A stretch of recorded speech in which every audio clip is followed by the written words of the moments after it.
La kwanza, ni muhimu sana watetezi wa haki za binadamu, asasi za kiraia, vyama vya siasa na Watanzania kujua kwamba sheria kuu ya nchi ni katiba. Sheria kuu ya nchi ni katiba. Majaribio ya kupata katiba mpya yamekuwepo kwa zaidi ya miaka 40. Lakini vuguvugu la kuitafuta katiba mpya limedumu likiwa kubwa tangu mwaka 92 baada ya kuanzishwa vyama vingi. Kwenye serikali ya awamu ya 4 ulianza mjadala wa katiba. Tukaweka na bunge la katiba, tulipiga hatua kidogo, alafu tukaenda tukakwama mahali.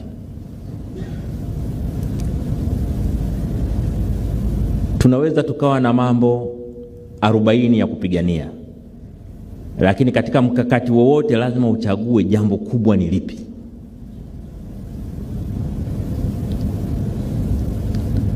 Kwa mfano sasa hivi ukisikiliza madai mengi ya watu mbalimbali, unakuta wamepanga mambo 10 kwa pamoja. Ushindi vita ya mambo 10.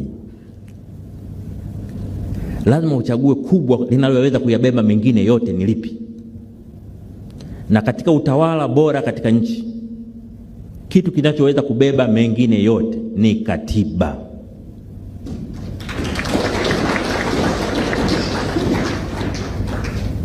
Maana hakuna sheria inayotengua katiba.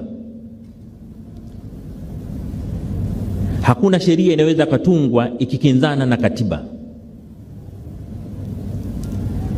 Lakini kilichokuwa kwenye katiba kinaweza kubatilisha sheria nyingine yoyote iliyopo.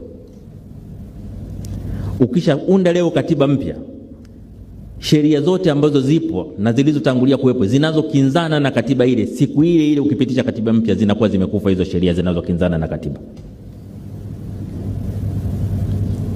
Ndio maana kama nina kitu cha kuwaambia Watanzania, ningewaambiwa hebu makamu wa rais waambie Watanzania jambo moja tu. Wakisema una jambo la kuwaambia Watanzania moja tu, unapewa nafasi ya mwisho, sema moja. Nitasema pambaneni mpate katiba mpya.